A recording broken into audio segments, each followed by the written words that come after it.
আম্মা, আম্মা, বাহ হেব্বি তো, গরিবের ঘরে হাতির পাড়া। বাহ, কি মনে করে আপনারা আমার বাড়িতে চলে আসলেন শুনি? আসতে বাধ্য হলাম। তুমি এসব কি চাও?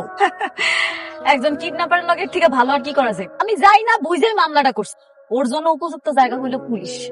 কে বলেছে তোমাকে এসব? যারা করাইছে তারাই কইছে। আমি আমার সন্তানের নিরাপত্তা চাই। আর সন্তান পৃথিবীতে আইবো না, এর নিরাপত্তা দিব কে? অনেককে আলাদা করার জন্য মামলা করেছো তাই না?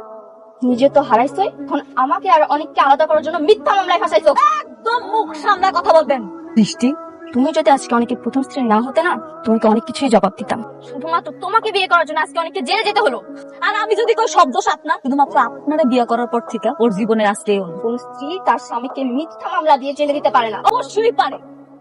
কেন পারে জানেন? যেই স্বামী তার স্ত্রীকে মারার জন্য অন্য একটা কিডন্যাপার আনতে পারে, সেই স্ত্রী তার পেটের সন্তানকে বাঁচানোর জন্য